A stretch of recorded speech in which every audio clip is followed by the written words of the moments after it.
శ్రీ గురుభ్యో నమః. శ్రీకృష్ణ పరబ్రహ్మణే నమః. శ్రీమద్ భగవద్గీతలో మనం 10వ అధ్యాయం నుండి విభూతి యోగంలో ఈరోజు 4-5 శ్లోకాల్లోని విశేషాంశాలు తెలుసుకుందాం.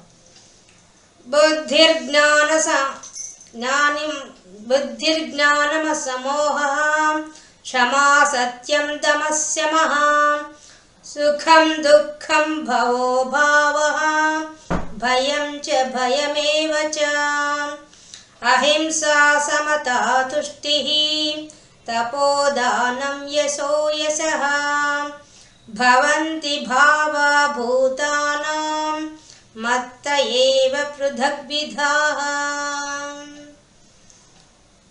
పరమాత్మ మనకి ఈ యొక్క విభూతి యోగంలో మనకి 3వ శ్లోకంలో వచ్చేసి ఆయన యొక్క తత్వాన్ని చెప్పేశారు. తత్వం ఏంది? నాకు పుట్టుక లేదు, ఆది లేదు, అంతం లేదు అనే విషయము, మరియు విశ్వాన్నంతా ఈశ్వరత్వం కలిగిన వాడిని, లోకాలని నేను పరిపాలిస్తున్న వాడిని అనే విషయాన్ని ఎవరు తెలుసుకుంటాడో వాడే మోహము లేనివాడు అని, సమ్మోహం లేనివాడు అనే విషయాన్ని, మరియు అలాంటి వాడికి సర్వ పాపాలు నశిస్తాయనే విషయము చెప్పారు. అంటే పరమాత్మ ఏం చెప్తున్నారు? విశ్వమంతా వ్యాపించిన వాడు, విశ్వానికంతా అతీతంగా ఉన్నాడు. అతీతంగా ఉన్న ఆ తత్వాన్ని మనం తెలుసుకోవాలి. తెలుసుకోవడం అంటే ముందే చెప్పాడు, ఋషులకి దేవతలకు కూడా సాధ్యమే, అర్థమయ్యేది కాదు అని చెప్పాడు. కానీ అర్థం చేసుకున్న జ్ఞానులు అందరూ పుట్టారు, మనకన్నా గొప్పవాళ్ళే కాబట్టి ఋషులు దేవతలు ఎప్పటికైనా తెలుసుకుంటారు. అలాగే మనలో కూడా పుట్టిన వాళ్ళ జ్ఞానులు ఎంతోమంది తెలుసుకున్నారు. అంటే తెలిసే విధంగా పరమాత్మ మనకి వేదాలు, పురాణాలు, ఇతిహాసాలు ఇన్ని పెట్టి తన జ్ఞానాన్ని తానే అందిస్తున్నాడు. ఇప్పుడు జగద్గురువై తానే బోధిస్తున్నాడు. సులభంగా అర్థమయ్యే రకంగా చెప్తున్నాడు. నా తత్వం ఏంది, నేను ఎలా ఉంటాను విశ్వంలో విశ్వేశ్వరుడు ఎలా ఉన్నాడు, జీవుడు దేవుడు కావడానికి ఏ విధంగా ప్రయత్నం చేయాలి, ఎలా పట్టుకోవాలి అనే విషయాన్ని చాలా సులభంగా మనకు ఈ 2 శ్లోకాల్లో తెలియజేస్తున్నారు పరమాత్మ. ముఖ్యంగా పరమాత్మ యొక్క విభూతి అంటే ఏంది? పరమాత్మ యొక్క శక్తి. ఆయన యొక్క శక్తి విశ్వమంతా వ్యాపించి ఉంది. అది మన దేహంలో కూడా ఉంది. అది ఎలా ఉంది అంటే, ఎక్కడ ఉన్నాడో పరమాత్మ, ఆయన పట్టుకోవాలంటే, ఆయన ఆశ్రయించాలంటే, ఆయన ఎక్కడున్నాడో అక్కడి నుంచి పట్టుకోవాలి అనే విషయాన్ని చెప్తున్నారు. ఎలా పట్టుకుంటావు? నువ్వు చూసి ఆయన విభూతిని చూసి ఆయన పట్టుకోవాలి. విశ్వంలో విశ్వేశ్వరుడిగా ఆయన విభూతి ఎలా ఉందో, ఆయన ఐశ్వర్యం ఎలా ఉందో చూసి దాని ద్వారా ఆయన పట్టుకోవాలనే విషయాన్ని చెప్తున్నారు పరమాత్మ. దానికోసంగా మనకు 2 శ్లోకాలు విపులంగా చెప్తున్నారు. ఎలా? బుద్ధి, మనలోనే బుద్ధి మనకు కనిపించడం లేదు, కానీ ఆ బుద్ధిని ప్రేరేపిస్తున్న శక్తి ఎవరు? ఆ పరమాత్మ శక్తి ప్రేరేపిస్తుంది. ఇప్పుడు మన మనసు సంకల్పం వికల్పం చేస్తుంది, ఇది చేయమని చెప్తుంది, చేయొద్దని చెప్తుంది ఒకే సమయంలో. కానీ బుద్ధి ఏం చేస్తుంది? నిశ్చయాత్మకం చెప్తుంది, కాదు ఇది ఖచ్చితంగా చెయ్యాలి అని చెప్పేస్తుంది. ఆ బుద్ధిని మనకు ప్రకోపం చేస్తున్న వాళ్ళు మన లోపలే కూర్చున్న పరమాత్మ శక్తి, అది ఆయన విభూతి. అది ఆ విభూతి మనకంతా వాడుకుంటున్నాం ఆ విభూతాన్ని, కానీ జ్ఞాని అయిన వాడు గుర్తిస్తాడు, మనం గుర్తించలేం. మనలాంటి వాళ్ళకి ఏమనిపిస్తుంది? ఏదో తాత్కాలికంగా జరిగిపోతుంది జీవితం అనుకుంటాం. అంటే సామాన్యంగా అందరికీ ఈక్వల్గా బుద్ధి ఇచ్చేసాడు పరమాత్మ. కానీ ఆ బుద్ధి ఇస్తున్నవాడు పరమాత్మ అని గుర్తించేవాడు జ్ఞాని. జ్ఞాని కన్నా సాధకుడి కన్నా పరమాత్మ మీద అనన్యమైన ప్రేమ ఎవరికి ఉంటుందో, అనన్యమైన భక్తి, ఇక్కడ దాకా చెప్పింది అదే కదా ఆయన. ఎవరికైతే నా మీద అనన్యమైన భక్తి ఉంటుందో వాళ్ళు నన్ను ఆశ్రయించిన వాళ్ళకి కర్మలు ఉండవు అని చెప్పి 3వ శ్లోకంలో చెప్పాడు ఆయన. కాబట్టి ఆయన్ని ఆశ్రయించాలి. అప్పుడు మనకి ఈ బుద్ధి ఆయన తట్టు తిరుగుతుంది, ప్రపంచం వైపు కాకుండా పరమాత్మ వైపు తిరుగుతుంది. పరమాత్మ వైపు ఎప్పుడైతే తిరుగుతుందో ఆ బుద్ధి ఇక నిలకడగా కూర్చుంటుంది, మనసుని అటు ఇటు పోలేదు, నిశ్చలంగా కూర్చుంటుంది. నిశ్చలమైన నిశ్చయాత్మకమైన దృష్టి కలదే కదా బుద్ధి. ఆ బుద్ధి పరమాత్మ చెప్పే శాస్త్ర విషయాన్ని అవగతం చేసుకోగలుగుతుంది. సూక్ష్మంగా తెలుసుకునే శక్తి ఉంది బుద్ధికి. ప్రపంచ విషయాలు మనం చూస్తూనే ఉన్నాం. ఎంతమంది ఒక్కోళ్ళు ఒక్కో టాలెంట్ ఉంది. ఆ టాలెంట్ అంతా ఎవరు ఇస్తున్నారు? పరమాత్మ ఇస్తున్నారు. ఒకరిది సంగీత జ్ఞానం ఉంటే, ఒకరి సాహిత్య జ్ఞానం ఉంటే, ఒకరు సైంటిస్ట్ అయితే, ప్రతి ఒక్కళ్ళకి పరమాత్మ బుద్ధి ఇచ్చాడు. ఆ బుద్ధి ద్వారా వాళ్ళంతా దాన్ని ఇంప్రూవ్ చేసుకొని గొప్పవాళ్ళు అవుతున్నారు. అవన్నీ ప్రపంచ విషయాలు. కానీ పరమాత్మ వైపు సాధకుడు చేసే సాధకుడు బుద్ధి ఎలా ఉంటుంది? సర్వకాల సర్వావస్థల్లో మనకు ముందు చెప్పేసిన పరమాత్మ తాగుతున్నా, తిరుగుతున్నా, తింటున్నా అంతటా నా నామాన్ని పట్టుకొని నన్ను పట్టుకున్నవాడు ఎవరైతే ఉంటాడో మా దర్పణ బుద్ధి, ఆ బుద్ధి ఎవరికి ఉంటుందో వాడే నన్ను ఆశ్రయిస్తాడు, వాడిని నేను ఆదరిస్తా అని చెప్పారు. అలాంటి వాళ్ళు వాళ్ళ బుద్ధిని మొత్తం ఆ పరమాత్మ కోసమే కేటాయిస్తారు.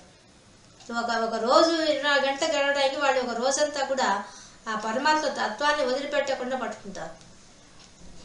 ఆ బుద్ధి వాళ్ళకి అటుపక్క ప్రయత్నం ఆ విధంగా సూక్ష్మంగా ప్రవర్తిస్తుంది.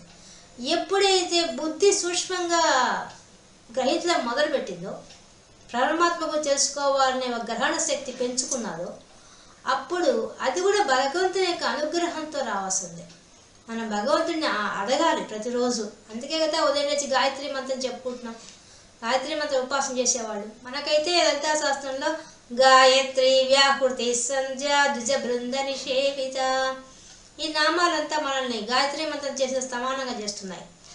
కాబట్టి వాళ్ళు చేసిన ప్రయోజనం అదే, మనం చేసిన ప్రయోజనం అదే.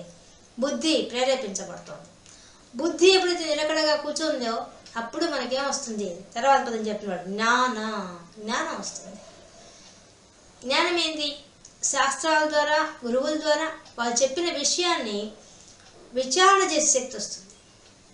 ఏం చెప్తున్నారు, ఎలా ఉన్నాడు పరమాత్మ, విశ్వంలో ఎలా ఉన్నాడు విశ్వేశ్వరుడు అని క్షుణ్ణంగా తెలుసుకోవడానికి ప్రయత్నం చేస్తారు. ఆ జ్ఞానం వాళ్ళకు వస్తుంది.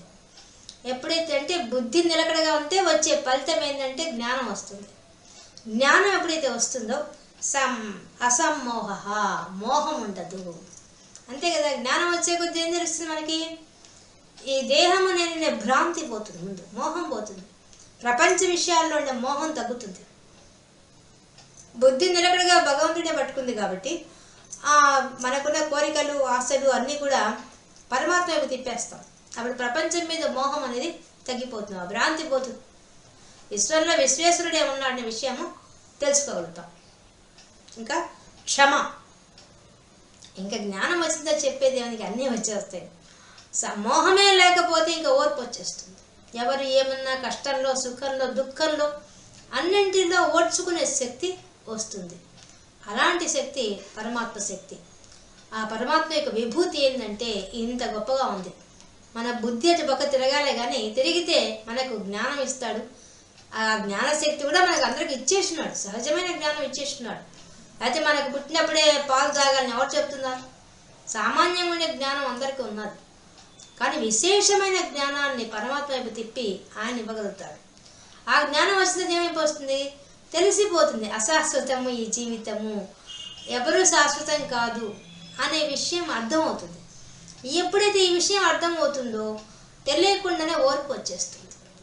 అంతే కదా. అన్నీ శాశ్వతం కాదనే జ్ఞానం తెలిస్తే అనుక్షణం అదే ఆలోచనగా ఉన్నప్పుడు మనం ఇంక ఎవరిని ఏమి అనలేము. ఒకవేళ ఎవరిని అన్నా కూడా అది తెలిసిపోతుంది. ఇదేం వాడు మనకు శాశ్వతం కాదు, మనం వాళ్ళకి శాశ్వతం కాదు అనే విషయాన్ని మనం గ్రహించేస్తాం. గ్రహించే శక్తి వస్తుంది ఆ పరమాత్మ వల్ల. కాబట్టి దానివల్ల ఓర్చుకుంటారు. ఇంకా సత్యం, ఇంకా వాళ్ళకి సత్యం ఇంకా చెప్పలే పర్లేదు. సాధకులైన వాళ్ళకి సత్యమే పలుకుతారు, తెలుసు వాళ్ళకి. సత్యం అంటే ఏంది? వ్యర్థము కాని మాట. వాళ్ళు మాట్లాడడానికి మౌనంలోకి వెళ్ళిపోతారు. అసలు సాధన చేసేవాళ్ళు మౌనంలోకి వెళ్ళిన తర్వాత వాళ్ళు ఎదురు మాట్లాడేది ఏమి ఉండదు. మాటలు తక్కువగా పొదుపుగా వాడతారు. మాట్లాడి ఒక మాట సత్యమే పలుకుతారు, అబద్ధం పలకరు. వాళ్ళకి అవసరం కూడా లేదు. ఎందుకు? జ్ఞానం వచ్చేసింది కదా. జ్ఞానం వచ్చిన తర్వాత ఇంక సత్యం తప్ప తెలిసిపోయింది. సత్యం మాట్లాడితేనే సత్యంలోనే సత్యనారాయణమూర్తి ఉన్నాడు అనే సత్యం తెలుసుకుంటాడు. తెలుసుకున్న తర్వాత ఏమైపోతుంది? ఇంకా వాడి మౌనంలో వెళ్ళిపోతాడు. ఒక మాట మాట్లాడినా సత్యమే పలుకుతాడు. అంతేకాకుండా సాధన పెరిగే కొద్దీ వాడి నోటి నుంచి వచ్చే మాట సత్యమైపోతుంది. అందులో సందేహమే ఉంది. కాబట్టి సత్యం. దమ, అదే మనం తులసీదాస్ చేతిలో చూసాం కదా. ఆయన తులసీదాసు ఒక స్త్రీకి భర్త చనిపోతే ఆమె వచ్చి ఆయన పాదాలు ఆశ్రయిస్తుంది. ఆయన ఎప్పుడు నిరంతరం రామనామం జపించే ఆయన నోటి నుంచి ఆయన పాదాలు పట్టుకోగానే వెంటనే దీర్ఘ సుమంగళి భవ అని చెప్తాడు. చెప్పగానే ఆమె అప్పుడే భర్త పాడ మీద ఉంటాడు. ఆమె చూస్తే ఆయన నోటి వాకు అందరు చెప్తారు, స్వామి ఇట్లా అన్నారు మీరు, ఆమెకి ఇట్లా అయింది అంటే అప్పుడు ఆయన అంటాడు, రాముడి నామం అబద్ధం చెప్పదు, రాముడు అసత్యం చెప్పడు, నా నోటి నుంచి అంటాడు. వెంటనే అతను లేచి కూర్చుంటాడు. అంటే అంత సిద్ధి పొందింది ఆయన వాక్కు. ఆ వాక్కు సిద్ధి పొంది చనిపోయిన వాడు లేచి కూర్చున్నాడు. అంత శక్తి ఉంటుంది ఆ సాధనా పరులకు. భగవతత్వంలో దిగిన వాడికి భగవంతుడే పరమమైన గమ్యంగా, లక్ష్యంగా, దిక్కుగా భావించిన వాడికి అంత సిద్ధి వస్తుంది, సత్యం వాక్కు వస్తుంది. ఇంకా దమ అంటే ఇంద్రియ నిగ్రహం. ఇంకా చెప్పేది ఏముంది, వాళ్ళకి ఇంద్రియ నిగ్రహం బాగానే ఉంటుంది. సాధకులైన వాళ్ళకి ఇంద్రియాలు మనకున్నట్టు ఇంద్రియాలు, మన కళ్ళు చూసిందలా కావాలంటే, చెవులు మాటలు కావాలంటే, మన ముక్కు వాసన చూసేవి కావాలంటుంది, నోరు రుచికరమైనవన్నీ కావాలంటుంది, చర్మం ఇంకా చెప్పక్కర్లేదు. కాబట్టి ఈ పంచ జ్ఞానేంద్రియాలు పంచ కర్మేంద్రియాలతో ఉండే ఆట అరికట్టబడుతుంది. వాళ్ళే కంట్రోల్ చేసుకోగలుగుతారు. జ్ఞానం వచ్చిన వాడికి సులభం కదా, తన చేతిలో ఉంటాయి, మనమంతా వాటి చేతిలో ఉంటాం. అవి ఎట్టపోతే అట మనం పోతుంటాం. కానీ సాధకుడైన వాడు, జ్ఞాని అయిన వాడికి అవన్నీ వాళ్ళ కంట్రోల్లోకి వచ్చేస్తాయి. ఇంకా శవం అంటే అంతరింద్రియాలు, లోపల ఇంద్రియాలు కూడా ఆ పరమాత్మ నమ్ముకున్న వాడికి, ఆ బుద్ధి నిలకడగా భగవంతుడు నిలిపిన వాడికి ఖచ్చితంగా ఆ అంతరంగాన్ని కూడా కంట్రోల్ చేసే శక్తి వాడికి వచ్చేస్తుంది. అంటే బాహ్య ఇంద్రియాలే కాదు, అంతరింద్రియాలు కూడా కంట్రోల్ చేయబడతాయి. అంటే పైకి నటించవచ్చు ఇంద్రియ నిగ్రహం ఉన్నట్టు, లోపల ఉండకపోవచ్చు, కానీ అది కూడా కంట్రోల్ చేసే శక్తి వాడికి వస్తుంది ఆ సాధకుడికి. అంటే అంత గొప్ప జ్ఞానాన్ని ప్రసాదిస్తాడు భగవంతుడు. అంటే శమము దమము అనేవి కూడా ఆయన ఇచ్చినవే కదా, మనకి ఇచ్చిన ఇంద్రియాలు అవన్నీ ఆయన ఇచ్చినవే, పరమాత్మ ఇచ్చినవే. కానీ మనం గుర్తించడం లేదు అవి పరమాత్మవే అనే విషయము ఆ జ్ఞాపకంలో అతనికి స్మృతిలో ఉంటుంది. ఆ సాధకుడికి పరమాత్మ తిరిగిన వాడికి అది గుర్తుంటుంది. ఇంకా ఖం అంటే ఇంద్రియాలు. సుఖం మనకు అనుకూలంగా ఉండేవన్నీ మనకు సుఖం అనిపిస్తాయి. కానీ సాధకుడైన వాడికి అన్నీ సుఖం అనిపిస్తాయి. వాడి పరిస్థితి కదా, సుఖం పరమాత్మ దగ్గరే ఉందనే సత్యం తెలుసుకుంటారు. అక్కడ తప్ప ఇంకెక్కడ ఆనందం లేదు అని తెలుసుకుంటాడు సాధకుడైన వాడు. అంటే పరమాత్మే గమ్యం కాబట్టి పరమాత్మ దగ్గర ఉండే ఆ ఆనంద అనుభూతిని వాళ్ళు పొందుతాడు, ఆ సుఖానుభూతి పొందుతారు. అదే రాసలీలలో మనకు ఆ గోపికలు చేసే పని అదే కదా, వాళ్ళు పొందే అలౌకికమైన ఆనందం. ఆ ఆనందాన్ని అవధులుండవు, దాన్ని ఇది వర్ణించలేవు, అంత గొప్పది. ఆ అలౌకికమైన ఆనందాన్ని ప్రసాదిస్తాడు భగవంతుడు. ఆ శక్తి మన లోపల ఉంది. కానీ మన ప్రపంచంలో ఉండేవన్నీ సుఖం అనుకుంటాం. ఏదో ఒక లగ్జరీ కారు, లగ్జరీ ఇల్లు, సామాన్లు, ఏసీలు, ఫ్యాన్లు, లేదా పెద్ద హోమ్ థియేటర్, ఇవన్నీ ఉంటే సుఖం అనుకుంటాం మనం. కానీ భగవంతుడు భక్తులైన వాడికి ఆ వాటన్నింటిని మించిన అలౌకికమైన ఆనందమే సుఖం ఇస్తుంది.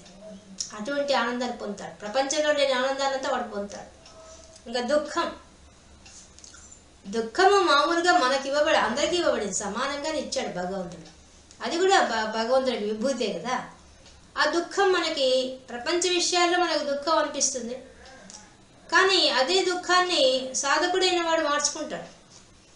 ఆ దుఃఖాన్ని పరమాత్మ లేకుండా ఉండలేని స్థితి తీసుకొచ్చుకుంటుంటాడు, ఆ దుఃఖంగా మార్చేస్తాడు. పరమాత్మే లేకపోతే నేను ఉండలేను అనే ఒక విరహ తాపాన్ని పొందుతాడు. మన రాసలీలలో మనం చూస్తాం భాగవతంలో. ఆ గోపికలందరూ అదే కదా, వాళ్ళు పడిన ఆవేదన అంతా అదే, ఆ దుఃఖమే వాళ్ళు పొందింది. భగవంతుడి విడిచి ఉండలేము అని ఒక నిమిషం మన శ్రీమన్నారాయణలో వస్తుంది. ఒక నిమిషం ఆయన అటు వెళ్ళిపోతే వాళ్ళు కొంచెం అహంకరిస్తారు, మా దగ్గర భగవంతుడు ఉన్నాడని చెప్పి. వెంటనే ఆయన మాయమైపోతాడు. ఇంకా ఆ గోపికలు తల్లడిల్లిపోతారు, ఆ పరమాత్మ కనిపించకపోతే స్థాణువులు అయిపోతారు, కదలిక లేకుండా.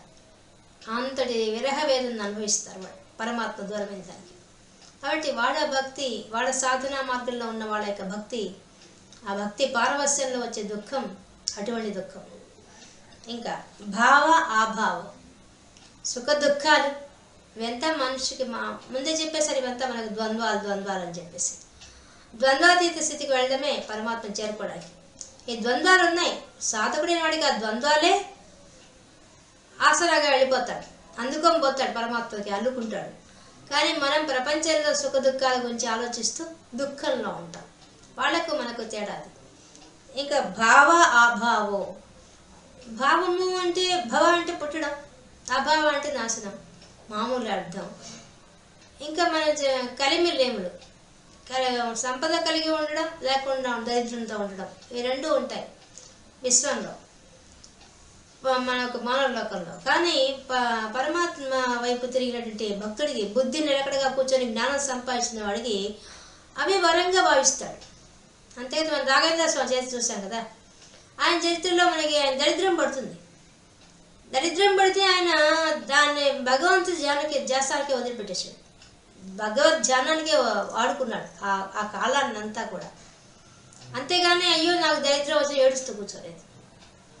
కాబట్టి కలిమి లేమి, ఆయన సంపద ఉన్నప్పుడు ఒకటే ఉన్నాడు, సంపద లేనప్పుడు ఒకటేగా పరమాత్మని ఆశ్రయించి ఉన్నాడు.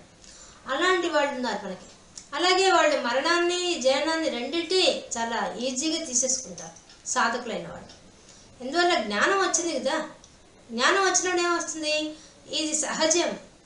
ఈ మానవ లోకంలోని మాయాలోకంలో ఉండేది ఏంటంటే జననం మరణం అనేది ఉంటుంది అని తెలుసుకుంటారు. కాబట్టి ఆ సత్యం తెలుసుకుంటారు. కాబట్టి వాళ్ళేమి అది అట్లా ఉందని బాధపడరు, వాళ్ళ పరిస్థితి. ఇంకా భయం, భయంచ అభయంచ, అభయం ఏవచ్చ.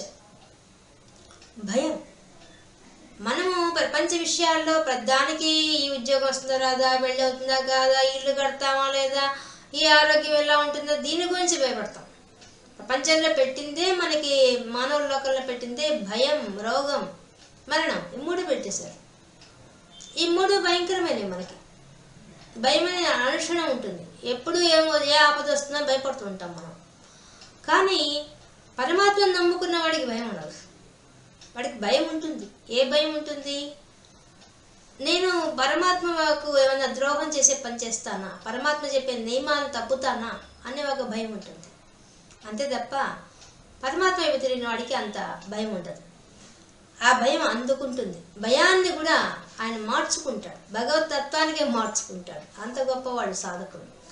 అభయంచ, ఇంకా వాళ్ళకు అభయం అంటే భయాన్ని వదిలిపెట్టడం.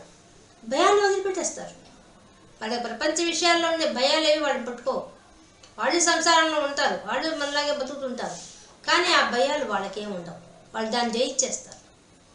అంటే భయాన్ని వదిలిపెడతారు. అభయం అంటే అది వదిలేస్తారు, అస్సలు పట్టించుకోరు, ప్రశాంతంగా జీవితం గడుపుతారు. అంటే సత్వగుణాన్ని పట్టుకుంటారు. ఇవన్నీ మనకి ఎందుకు వస్తాయి, సుఖ దుఃఖాలు ఇవన్నీ మనకు రజోగుణం, తమోగుణం, సత్వగుణం, ఈ మూడింటి వల్లే వస్తాయి. వాటన్నింటిలో గొప్పదైంది సత్వగుణం. భక్తులైన సత్వగుణం పట్టేసుకుంటాడు. మిగతా గుణాల వల్ల వచ్చే వాటన్నింటినీ కూడా మనకి ఇవంతా ముందే చెప్పేశాడు ఆయన. నిస్త్రైగుణ్యో భవ అర్జున అని చెప్పేశాడు. నువ్వు అన్ని గుణాలు జయించాలి, సత్వగుణమే పట్టుకోవాలి, ముందే చెప్తూనే ఉన్నారు ఆ మాట. ఇంకా ఈ గుణాలు ఉంటేనే మనలో ఈ ఆవేశాలు, కామ, క్రోధ, లోభ, మోహ, మదమాశ్చర్యాలు ఇవన్నీ మనకు ఉంటాయి. ఇవన్నీ తొలగించుకునే శక్తి మనకు లేదు. కానీ పరమాత్మకు ఆ శక్తి ఇచ్చిన వాడు ఆయన్ని ఆశ్రయిస్తే మనకు బుద్ధి ఇచ్చి, జ్ఞానం ఇచ్చి, అన్నీ ఇచ్చి ఆయన అవన్నీ కడిగేస్తాడు. మనం ఇంకా కడుక్కోలేము అవన్నీ, ఆయన అయితే కడగడం సులభం. మనం భక్తులంతా చేసి చూస్తే అందరూ అంతే కదా. మొదట్లో చాలా దుర్మార్గులుగా ఉన్నవాళ్ళు కూడా చాలా స్వతహాగా సత్వగుణం సంపాదించుకొని గొప్పవాళ్ళు అయ్యారు, మోక్షం పొందారు. వాళ్ళంతా అటువంటి పరిస్థితికి వెళ్ళిపోయారు కదా.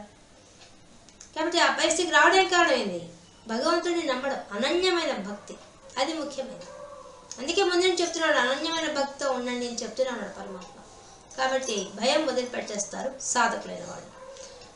ఇంకా అహింస, హింస చేయకుండా ఉండడం, ఇతరుని మనసు ద్వారా కానీ, నోటి ద్వారా కానీ, శరీరం ద్వారా కానీ ఇతరులను ఏడిపించకుండా ఉండడం, బాధించకుండా ఉండడం. ఈ ప్రక్రియ ఇంకా సాధకులైన వాళ్ళు అసలు ఎవ్వరిని హింసించరు. చాలామంది అయితే జీవహింస చేయాల్సి ఆహారం కూడా మానేస్తారు. ఆ సాధనలో చాలా తాదాత్మ్యం చెందిపోయిన వాళ్ళు ఎక్కడో ఏ వనాలను మూకు మూసుకొని కూర్చొని ఆహారం కూడా మానేస్తారు. ఏదో వారానికి అవసరం వచ్చి 3 దుంపలు తీసుకొని తినేవాళ్ళు ఉన్నారు. హిమాలయాల్లో మనం చూస్తాం. ఇప్పటికే ఉన్నారు ఆ ఋషులంతా. వాళ్ళు కేవలం వారానికి ఒకసారి దిగొచ్చి కొండ దిగొచ్చి హిమాలయాల్లోంచి ఒక ఉల్లగడ్డ తీసుకొని మూల కందం ఉంటే వాటిని ఉడకబెట్టుకొని దాంట్లో ఉప్పు కారం ఏం లేకుండా తింటారు. ఆ స్థితికి వెళ్ళిపోతారు వాళ్ళు. సాధన సంపత్తి ఉన్నవాళ్ళు. వాళ్ళు ఇంకా హింస చేయరు. వాళ్ళు తొక్కితే కూడా అంతటా జీవరాశి పోతాయని బాధపడతారు. ఆ స్థితికి వెళ్ళిపోతారు వాళ్ళు. కానీ ఏ స్థితికి వెళ్ళినా పరమాత్మ పక్కనే ఉంటాడుగా వాళ్ళకి. ఇంత నమ్మకం ఉన్నవాళ్ళు, ఇంత భక్తి ఉన్నప్పుడు భగవంతుడు ఎప్పుడు వాళ్ళకి అండగా ఉంటాడు. అందువల్ల ఏమైపోతుంది, వాళ్ళకి ఏమీ చేయలేవు. ఏ జీవులు వాళ్ళు హింసించవు, ఏ రోగాలు వాళ్ళు దరిచేరవు.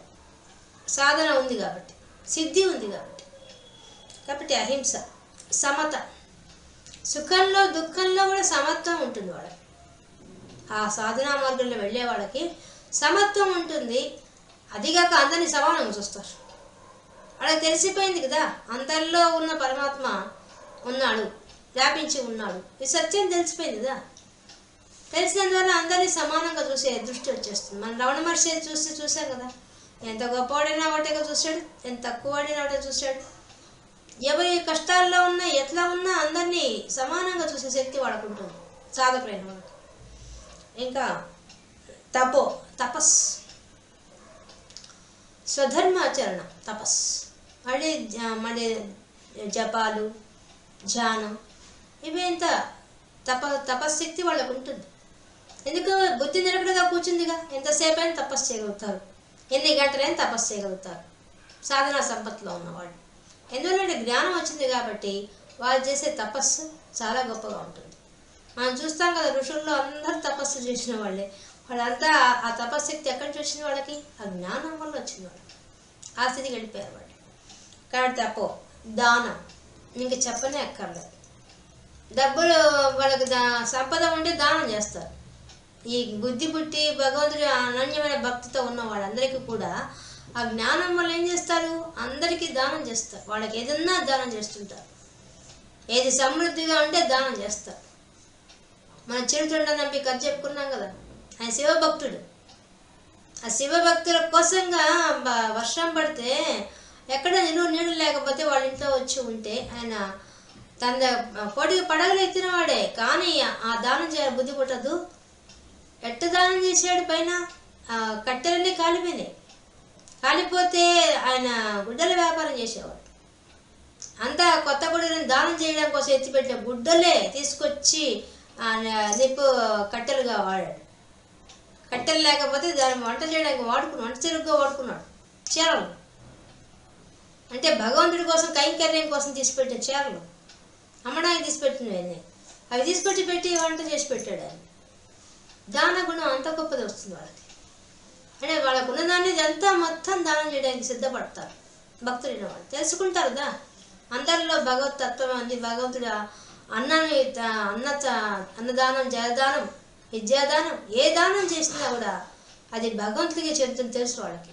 అందుకని అంత బాగా దానాలు చేస్తారు. దానం, యశో, కీర్తి. వాళ్ళకి ఇంకా కీర్తి వాళ్ళేం అడగక్కర్లేదు, వాళ్ళకి అవి వచ్చేస్తాయి. ఇన్ని మంచి గుణాలు కీర్తి అది దానికి ఎత్తుడు అదే వస్తుంది. దానికేం వాడు పెద్ద ప్రయత్నం చేయాల్సిన అవసరం ఏం లేదు. ఎందుకు, జ్ఞానం ఉంది కాబట్టి జ్ఞానంతో పాటు కీర్తి వచ్చేస్తుంది. అందుకే కదా మనం చూస్తుంటాం కదా, గొప్ప గొప్ప మహాత్ములందరికీ దగ్గర ఎంత జనం ఉంటారు, ఎంత స్తోత్రాలు చేస్తుంటారు వాళ్ళ గురించి. వాళ్ళు చెప్పేవన్నీ శ్రద్ధగా వింటూ ఉంటారు అందరూ. ఎందుకంటే ఈ అన్ని గుణాలు వాళ్ళలో ఉన్నాయి. వాళ్ళు భగవంతుడి యొక్క గుణాలను గుర్తించి వాటిని ఆచరిస్తున్నారు. వాళ్ళు ఆ జ్ఞానాన్ని పొంది వాళ్ళు అనుభవిస్తున్న దాన్ని చూపిస్తున్నారు. ఆ భగవతత్వాన్ని అందుకున్నారు. అది తెలుసుకున్న వాళ్ళందరూ కూడా ఆనందంతో వాళ్ళని పట్టుకుంటారు. అప్పుడు కీర్తి పిలవకుండానే వచ్చేస్తుంది. విద్యాసంస్థలో అంతా చెప్తారు మనకి, బుద్ధి రూపేణ సంస్థిత, క్షుధా రూపేణ సంస్థిత, శాంతి రూపేణ సంస్థిత, అన్నీ అమ్మవారే. ఇంకా కీర్తి అమ్మవారే. అటు యశస్సు ఇస్తుంది.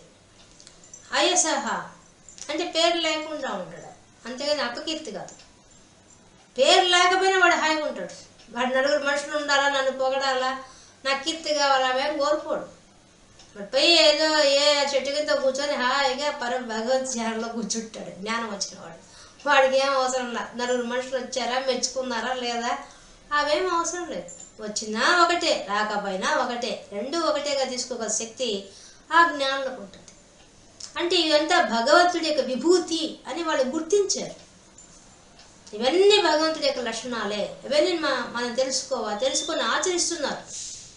ఆ మార్గంలో వాళ్ళు ప్రయాణం చేస్తున్నారు, పైన చేస్తూ ఆ మార్గదర్శకం చేస్తున్నారు అందరికీ. అందుకే కీర్తి వచ్చేస్తుంది. ఒకవేళ వాళ్ళు పట్టించుకోకపోయినా, ఎవరు ఆ పిచ్చోళ్ళలాగా ఉన్నాడు అనుకున్నా వాళ్ళు ఏం పట్టించుకోరు, వాళ్ళ పాటికి వాళ్ళు కూర్చోబడతారు. వాళ్ళ కీర్తి అవసరం లేదు, మెచ్చుకోవాల్సిన అవసరం వాళ్ళకేం లేదు. కీర్తి ఇచ్చినా తీసుకుంటారు, ఇవ్వకపోయినా పట్టించుకోరు. ఆ స్థితికి వెళ్ళిపోతారు ఆ సాధనా మార్గంలో ఉన్నవాళ్ళు. కాబట్టి ఈ లక్షణాలన్నీ కూడా మనిషికి ఇవ్వబడ్డాయి, భగవంతుడికి విభూతిగా ఇవ్వబడ్డాయి. ఎందుకు? మనలోనే పరమాత్మ అన్ని రూపాల్లో అంత విభూతిగా కూర్చో ఉన్నాడు, ప్రకాశింపజేస్తున్నాడు. మనలో ఉండి ఆ జ్యోతి వెలుగుతోంది అన్నింటి రూపాల్లో, ఆ భావాల్లో. అదే చెప్తున్నాడు ఇక్కడ, భవంతి భావా. ఇవన్నీ మన భావాలు. ఈ భావాలన్నీ కూడా నావే, నా వల్లే మీకు వస్తున్నాయి అని చెప్తున్నాడు. భవంతి మత్తయేవ, నా వల్లే భూతానాం, ప్రాణులకు కలుగుతున్నాయి. ఇన్ని చెప్పాడు. 20 గుణాలు చెప్పి, 20 భావాలు చెప్పి, ఇవన్నీ నా వల్లే వస్తున్నాయి. మళ్ళీ మనం అనుకోవచ్చు ఈయనే ఏడిపిస్తున్నాడు అందరినీ అనిపిస్తుంది. కాదు. అక్కడ చెప్తున్న విషయం ఏంది? ఆయన అంటే అర్థమైంది, ముందే చెప్పేశాడు. అందరిలో నేనున్నాను, నేను లేను, రెండు భావాలు చెప్పేశాడు ముందు శ్లోకాలన్నీ చెప్పుకుంటూ వచ్చాడుగా. మనకి ఇన్ని అధ్యాయాలు చెప్పిన సారాంశాన్ని గుర్తుపెట్టుకోవాలి. అక్కడే ముందు చెప్పేశాడు, నాకు ఎటువంటి సంబంధం లేదు, మీ కర్మలు బట్టి అన్నీ వస్తాయని చెప్పేశాడు. కాబట్టి ఎవరి జీవితం వాడి పూర్వజన్మ సంస్కారాల వల్ల, కర్మల వల్ల వాళ్ళకి అవన్నీ అనుభవిస్తారు. అంతే తప్ప భగవంతుడు సంబంధం లేదు. భగవంతుడు ఇచ్చేది ఆ విభూతి మాత్రమే ఇస్తాడు. దాన్ని నువ్వు ఎలా ప్రపంచ విషయం మడించుకొని వాడుకుంటావా, పరమాత్మ వైపు వాడుకుంటావా అనేది మనం నిర్ణయించుకోవాలి. అంతే తప్ప ఆయనకేం సంబంధం లేదు. అది మత్తయేవ పృథగ్విదాహ. అనేక రకాలుగా ఇటువంటి భావాలన్నీ కూడా నా వల్లే భవంతి కలుగుచున్నవి అని చెప్పేస్తున్నాడు. అంటే అంత శక్తి మనకి ఇస్తున్నాడు. ఆ శక్తి తీసుకొని మనం అనుభవిస్తున్నాం ప్రతి విషయానికి. ఇప్పుడు ఇవన్నీ లేకపోతే మనం ఎలా ఉంటున్నాం? ప్రపంచంలో ఉన్నంత వరకు ఇవన్నీ మనకి, ఈ భావాలని అవసరమే, వాడుకుంటున్నాంగా మనం హాయిగా. కానీ వాడుకుంటున్నాం కానీ జ్ఞానికి అవి భగవంతుడు ఇచ్చిన విభూతి, ప్రసాదం అని భావిస్తాడు. అదే మదర్పణ బుద్ధి. ముందే చెప్పేశాడు, వేం చేస్తున్నా మదర్పణం నాకు ఇచ్చేసేది. కానీ మంచిది, చెడ్డ పనులు చేసేది కాదు. నువ్వు చేసే మంచి పని మొత్తం నాకే అర్పణ చేయి, నువ్వు చేసే మంచి కర్మ. ముందే చెప్పాడు కదా, స్వధర్మం చెయ్యి, కోరికలు లేకుండా చెయ్యి, నిష్కామంగా చెయ్యి, మళ్ళీ ఫలితం ఆశించబాక, సంఘం ఉండకూడదు, ఈశ్వరార్పణ బుద్ధి చెయ్యి. ముందే చెప్పేశాడు ఇవన్నీ మనకి. అలా చేసినప్పుడు భగవతత్వం మనకు అర్థమైతే మన బుద్ధి నిలకడగా కూర్చుంటుంది. అనన్యమైన ప్రేమ పెంచుకోవాలి. తద్వారా ఈ ద్వంద్వాలు కూడా అతీతం అయిపోతాం, భగవతత్వాన్ని అందుకోగలుగుతాం. కాబట్టి భగవంతుడు విశ్వమంతా వ్యాపించిన ఆయన మనలో శరీరంలో భావాలకు ఆయన కూర్చో ఉన్నప్పుడు అది ఎక్కడెక్కడ విభూతి ఉందో ఆ విభూతి పట్టుకుంటే మనం సులభంగా పరమాత్మను చేరుకోవచ్చు. మోక్షం పొందడానికి దగ్గర దారి చూపించుకొని తీసుకెళ్తున్నారు ఇంత సులభంగా. ఎక్కడో బయట ఉండే విషయం కాదు, లోపల విషయమే అని చెప్తున్నాడు. అదే కదా, అంతర్ముఖ సమారాజ్య బహిర్ముఖ సుదుర్లభ లలితా శాస్త్రంలో అదే చెప్పారు. కాబట్టి మన లోపల ఉండే విషయమే ఇదంతా. మన లోపల ఉండే భావాలు మన ఆధీనంలోకి రావాలంటే ఆ బుద్ధి పరమాత్మ వైపు తిప్పాలి. అది కూడా పరమాత్మ అనన్యమైన ప్రేమ కలిగి ఉండాలి ఆయన మీద. అప్పుడే ఇవన్నీ సాధ్యం. మనం చూసిన భక్తులు అందరూ అంతే కదా, అనన్యమైన భక్తితోనే ఉన్నారు వాళ్ళంతా. కాబట్టి వాళ్ళంతా ఆ స్థితికి వెళ్ళిపోయారు. ఇక్కడ మనకు అదే చెప్తున్నాడు పరమాత్మ, నా విభూతి ఇది, ఇన్ని రకాలుగా విభూతి ఉంది భావాల రూపంలో, కానీ నా వల్లే వస్తున్నాయి, కానీ నాకు దానికి సంబంధం లేదు. నా వల్లే కలుగుతున్నాయి, మీకు అందరికేమో శక్తి ఇస్తున్నాను, కానీ నాకు సంబంధం లేదు. ఎందువల్ల? మీ యొక్క పూర్వజన్మ కర్మల వల్ల, సంస్కారాల వల్ల మీకు అవన్నీ వస్తున్నాయి. అంతే తప్ప దానికి నాకు సంబంధం లేదనే విషయం ముందే చెప్పేశారు. కాబట్టి విభూతులు ఇంత గొప్పగా మనలో కూర్చోబెట్టి మనకి ఇంత గొప్ప అవకాశాలు, ప్రపంచంలో మెలగడానికి అవకాశం, పరమాత్మ వైపు తిరగడానికి అవకాశం ఇచ్చినటువంటి ఆ పరమాత్మకు నమస్కరిస్తూ ఓం తత్సత్ పరబ్రహ్మార్పణమస్తు.